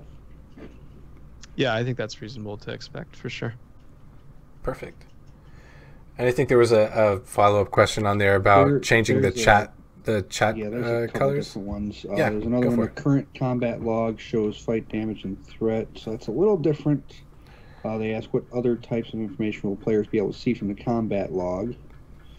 That's a developer-only thing. I don't think you should see that recap in any of the other stream perspectives. Oh, except okay. for mine. If you do, then we need to get on that. But that's totally just a developer thing for now, just to give us a better way to track damage and threat and things like that. But you won't be seeing that on the player's end, and we don't have any plans right now to formally endorse or formally implement from our end any kind of damage tracking type component.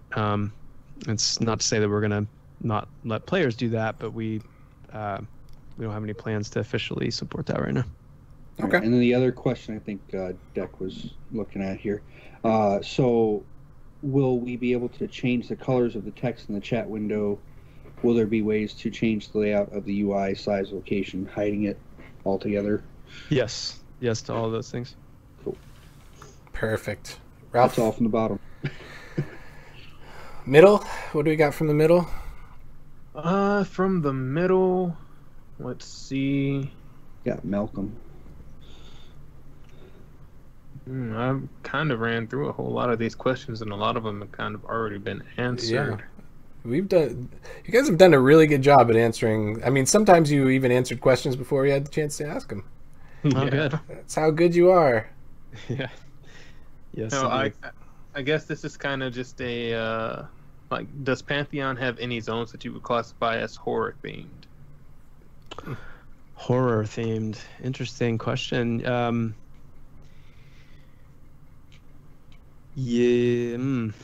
don't know how to answer that, because horror themed.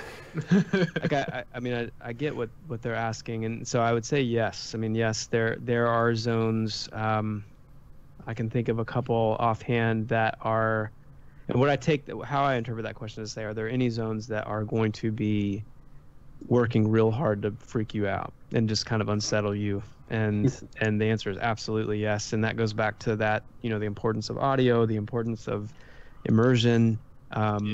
We can pull that kind of stuff off, especially when you start getting into the atmospheres. Like supernatural darkness, for one, is one of the ones I'm probably most excited about when it comes to the gameplay implications.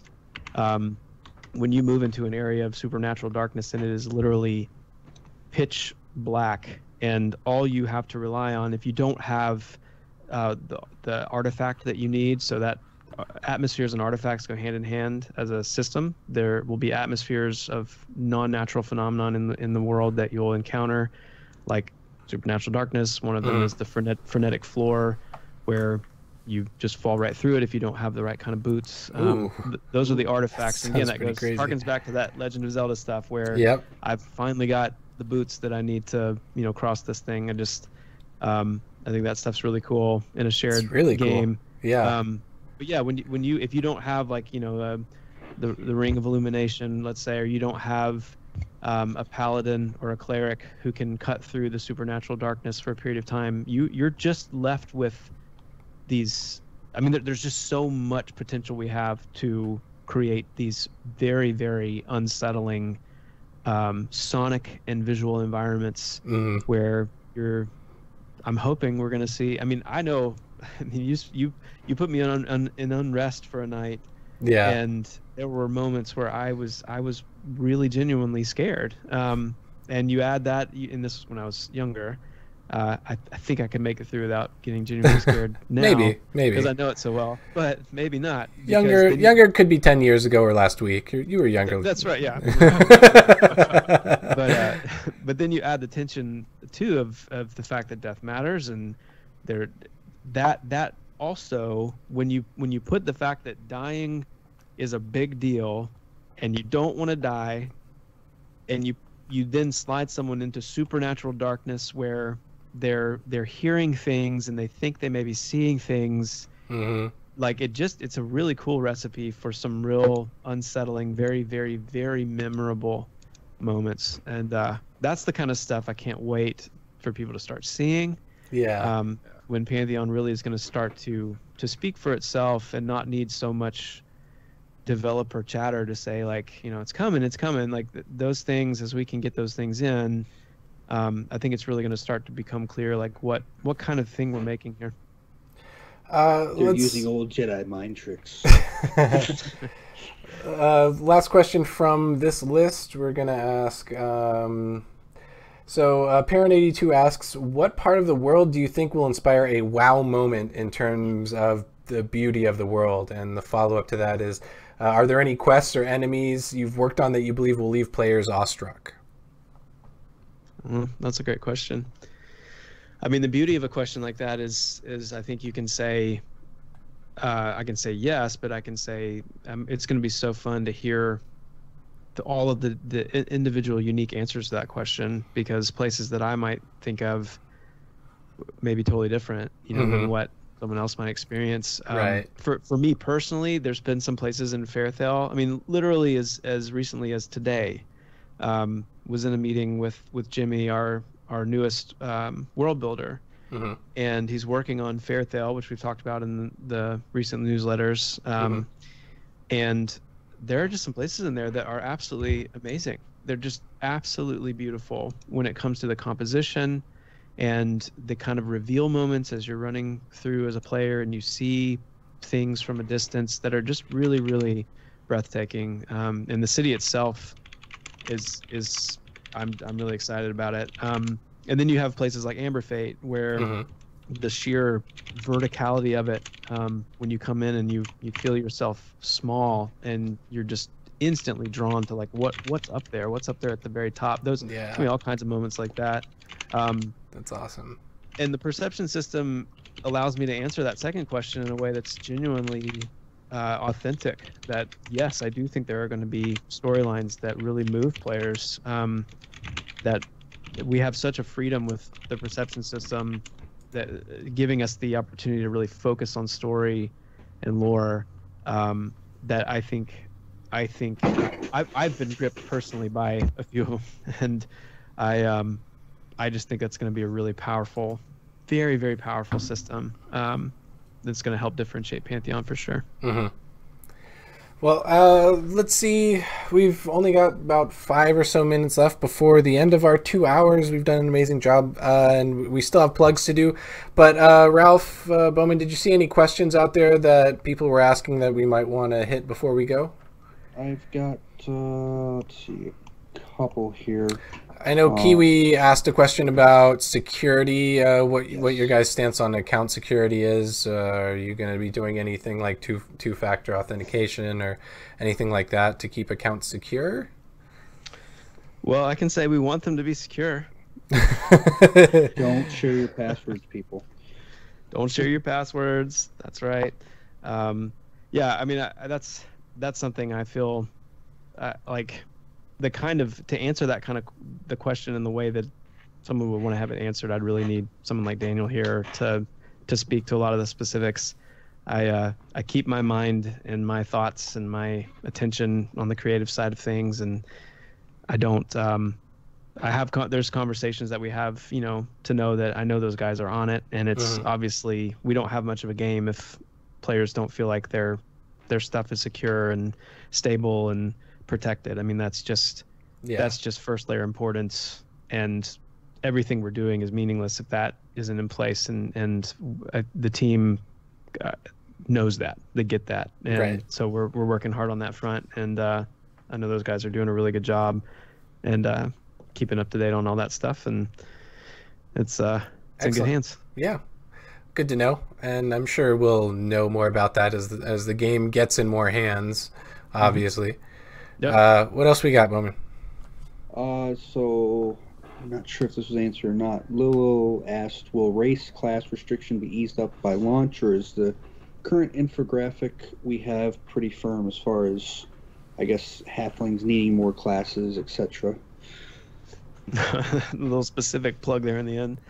Basically, I'm asking if halflings are going to have more class options. Yeah.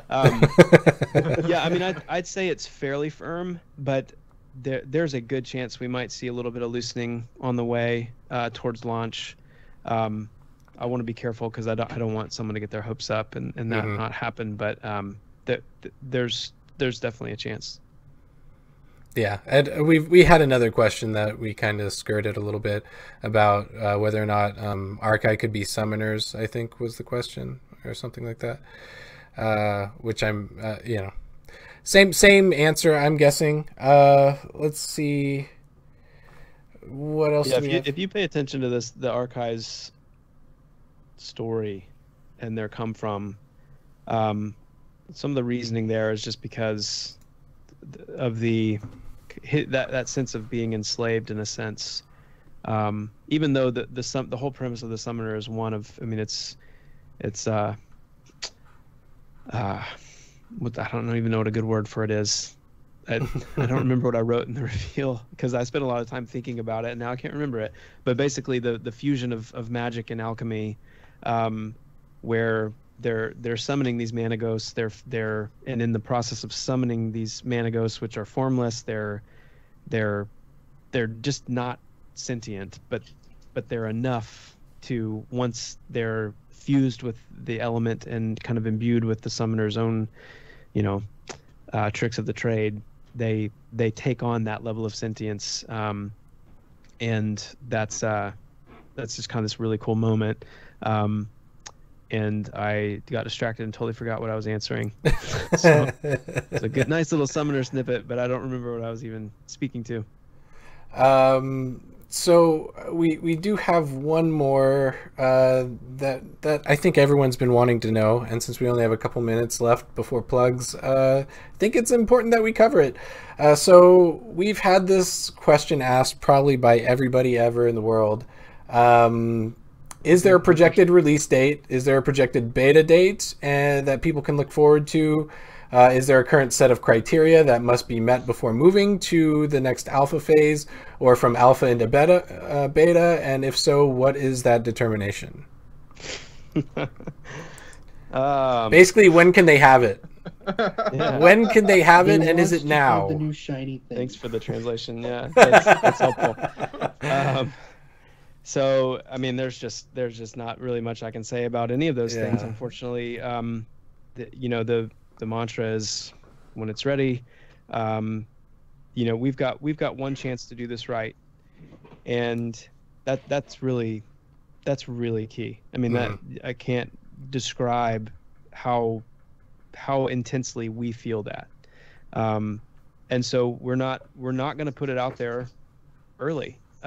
We want it to be right. That said, we also understand that you guys are waiting for it. It's not an indifference but at all. It's a wonderful, challenging tension of knowing the desire and the excitement that's growing, the eagerness, balancing that with if we have one shot, and Yeah. we don't want to mess that up. So that being said, we're about slowly wrapping up pre-alpha 3. There is a fourth pre-alpha phase that we've announced that we're going to be starting. We've already started work towards and have some really clear and important and exciting goals for that. Mm-hmm. Whether there will be additional pre-alpha phases or not, we'll decide and announce that when the time comes. But we're definitely chugging towards alpha. We had thought by the end of the year, and we feel like it's the right call to wait and make sure that we have a few more things in place. Excellent. And I guess the only thing we can say for sure is we will do our best to be as communicative as possible when we know things, and make sure to let everybody know. But we're moving as fast as we can. We're just as excited as you guys are. I mean, just absolutely cannot wait to have everyone experiencing what we've been working on and talking about for so many years. Well, it's really exciting. We've watched pretty much Trust the this entire video, and Manuel over here has been asking, when will other classes be shown in streams? When will we get to see all the different classes from all the different perspectives? Yeah, that's super exciting. And so pre-alpha 4 is centered around class implementation. It's the first time in probably 4 years or so where I feel like I've, my personal production and development schedule is not shared between myriads of different things, but is focused on class implementation, combat systems, and that's why that's for me and for a couple of other people on the team that are focusing that with me.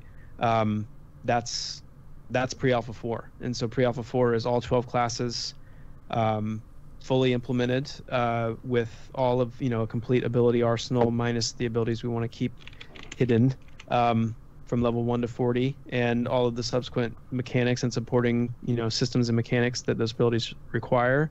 And so you can expect by pre-alpha 4, which we haven't announced the date, but you can kind of put some pieces together and know that we're wrapping up pre-alpha 3, and Nice. it's coming. Yeah. That you can making expect to see the headway. rest of the classes. Yeah. Awesome. So And in more of a finished state. That's key too. Is not just seeing the new classes, but actually seeing them in a relatively finished and balanced and awesome state with the combat systems balanced and tuned so and polished around them. soonish. Excellent. That's right. Well, let's head on over into plugs this week. Let's start with Ralph. What do you got going on this week that you would like people to know of? Well, if I'm right, well, I am right. I finished my Maple Story 2 review for the closed beta 2, so that should be out at some point somewhere. I also finished my Council 3 episode review today, so that should be posted sometime either this week or next week, so look forward to that if you've been playing the Council. And other than that, I'll just be either streaming. You can catch me on my channel, Ralph Wolf. I usually do art streams over there, and that's pretty much it. Awesome. Bowman, what do you got? Nothing I can talk too much about. I'm doing a couple pieces of hardware, doing a game review. I know most of them are embargoed, so I don't really want to say too much. Okay, that's fair. But I do stream quite a bit currently. My channel is The Wolf One, THA. Follow me on Twitter at TheWolf_1, and yeah. Excellent. Been getting into a bunch of different games, more PUBG, you know me. Of course. Been playing a little Warframe a little bit, so No Man's Sky, trying to get back into it. It's good to know. Good to hear. And then Chris, what have you got going on? I think we know a little bit about it. This game called Pantheon, but aside from that, where can people find you, and what other things are you taking or spending time with?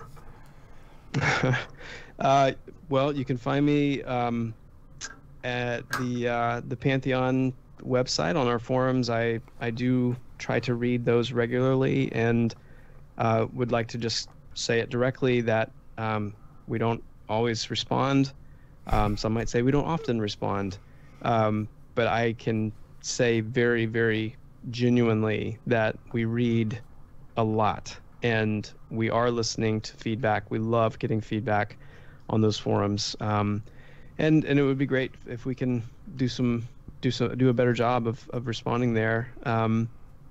As far as just in general, you can follow me on Twitter, Joppa_VR, and make sure to follow Pantheon on Twitter, and it's a good place to get a lot of info. What we're doing, I am spending a lot of time working on this game called Pantheon. Right. I've heard about that one. A little bit of it takes a little bit of my time during the day, and other than that, honestly, I spend so much time doing that outside of that, it's really just focused on getting time with the family, and usually playing a few games that my almost 8-year-old son is interested in playing. He's actually been playing a little bit of Pantheon. Wow. He's not even under NDA. I know, it's crazy. It's absolutely out of control. So we got to really prod him for information. Is that what you're saying? Yeah.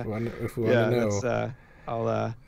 I'll make sure to protect him from the prodding as best I can. But it's been so fun seeing him just sit and watch and kind of start to understand the concept of designing games, and he still doesn't think I'm cool yet, but hopefully he'll get there. It'll hit him that his dad, develops video games, and someday I think it'll be really cool. Yeah. Speaking of that, that was one thing I forgot to mention. Tomorrow is my graduation date from Art Institute of Pittsburgh. Yay! Congratulations, buddy. Thank you. Game art and design, going for it. Good. Congrats, man. Maybe you'll be cool one day too, then. I'm hoping. You guys will have me on the chat, not as somebody who's hosting, but somebody who's talking about it. That'll be interesting. And then for me this week, well, let's see. I would like to plug the podcast, because you know what? We just went 2 hours, and if you sat here for the full 2 hours, I am proud of you. But if you didn't, because you have other things going on, you can always catch us on our podcast, the Gamespace Game Show. We are on Stitcher, iTunes, all the things where podcasts go. I don't even know where they are anymore, but we're there. And to add on to that, we also have our new podcast. It's called The Hero Signal. We also are working on getting our channel up and working. And we're on Facebook. We're on YouTube. We're on Twitch and Twitter. Yep, and we're making our way out there. Me and Ralph and another one of our buddies, big comic fans. We talk about superheroes for about an hour on our podcast. It's just a monthly podcast, so if you have a chance, go over there and support us by downloading and listening to our inane banter about superheroes. But aside from that, I'd like to thank Brad and Chris and our co-hosts today. Another special shout out to the Hive Leader, because we've been watching his stream the whole time, and you haven't been able to hear his voice or anything that he's been saying, but I'm sure it's been wonderful things. So head on over and listen to what he actually had to say while he was playing the game.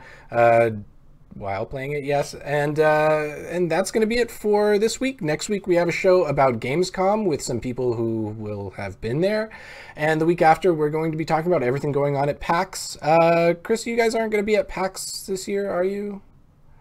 No, not at PAX West, not this year. The waiting list, I think, is about 3 years long. Okay. Let's say no on that one, but that's okay. We will cover what's going on at PAX, and we appreciate everyone for tuning in. You are a great community, and Visionary Realms is very lucky to have you, as are we.